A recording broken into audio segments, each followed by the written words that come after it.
Hey guys, it's Eddie here. So 2023 has already started off with a bang. Burglars are calling 911 to get the police to help them with moving their stolen belongings.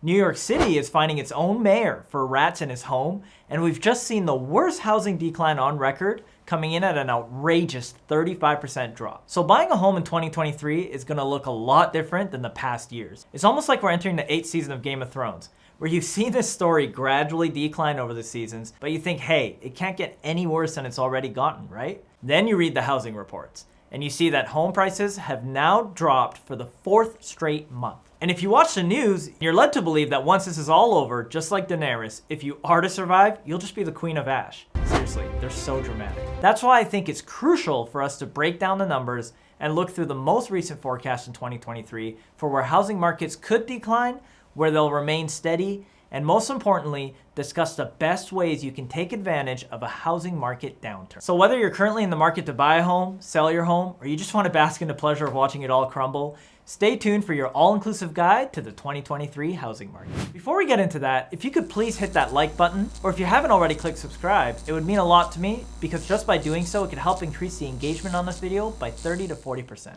So the first thing we need to discuss is data. And much like that one friend who always calls you to tell you that they're in traffic, data is always lagging. In most cases, data is lagging by 2 to 3 months, which means when you're reading or viewing housing reports on the news, they're going off data that is being reported from a few months prior. Why this is important is because we're in a rapidly shifting market that has twists and turns coming at us very quickly. What might look like a massive drop-off in housing prices from 2 to 3 months ago may have already been mitigated by a strong inflation report and subsequent rate decreases. But the news will spread from this fear anyway. We've seen this story before. Interest rates rising and therefore housing prices falling along with it and falling. However, we're in a bit of a unique situation we've never seen before, which is that most homeowners are locked into COVID rates of 4% or lower and therefore don't feel the need to sell. And with the median housing price being at $454,000, to put it simply, buyers cannot afford to buy the few homes that are on the market at the interest rates being offered today. So what we end up with is a standstill. How we correctly indicate that most people cannot afford these payments is by looking at the indicators outside of the real estate industry. The Wall Street Journal recently reported that demand has sharply decreased amongst a lot of sectors, including cars, demand for goods, the consumption of gas, and even home projects. This is a result of people having less disposable income to spend on their day-to-day lives. Think about it, if your paycheck hasn't been affected since COVID started, and you're still bringing home $5,000 a month, but your cost of living has gone up from $2,000 to $3,000 a month because of the inflation, you now have less disposable income to put towards housing. However, with interest rates having risen, you now would need more disposable income to be able to afford these monthly payments. So as you begin to spend less money, companies begin to scale back production and lay off more employees because they're selling less goods, which increases our employment rate as a whole and puts us in a full-blown recession. This might be the kickstart indicator to more inventory hitting the market, which would be people losing their jobs. Now let's look at the inventory issue.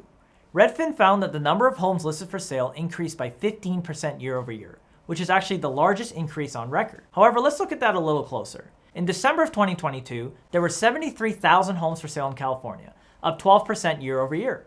However, the number of newly listed homes was at 13,000 and down 37% year over year. So the 12% uptick in inventory leaves us shorter than it did in January of 2022. That's why it's important when you're reading the headlines to get the full picture rather than listening to the narrative being peddled blindly. Ultimately, we're still in a severe shortage of inventory, which will ultimately serve to stabilize prices rather than result in a massive drop-off. The analytics company CoreLogic forecasts that housing prices will actually continue to rise by another 4.1% through October of this year. Although in fairness, they often adjust and correct their numbers on a monthly basis, so I would take that one with a grain of salt. In terms of the overall housing values, the general consensus seems to be that appreciation is local, and even though coastal markets are likely to see a potential 5 to 10% drop, other parts of the country stay the same or get even more expensive as rates continue to stabilize this year. So where are interest rates going? Well, the Fed has expected that they're going to continue to raise the Fed funds rate upwards of somewhere around 5.1%. Much of that has already been baked in with regards to the interest rate traders. So unless you see some huge spike in inflation numbers coming in way higher than reported, you're not likely to see a big change in interest rate. In fact, as the inflation reports begin to decrease, which is already happening, you're going to see interest rates come down as well, hopefully somewhere in the 5s by the end of the year. I also believe that the Fed is likely to pause interest rate hikes somewhere in the first quarter of 2023, as long as inflation numbers continue to go down.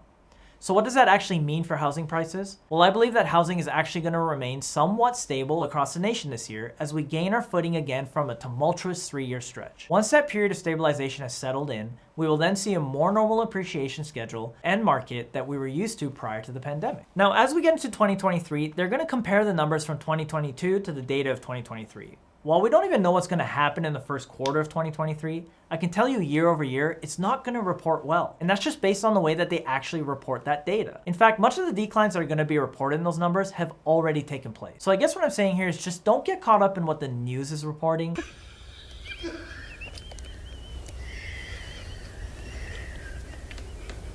We're gonna have to go to a commercial. No, we're gonna get it. We're gonna get it.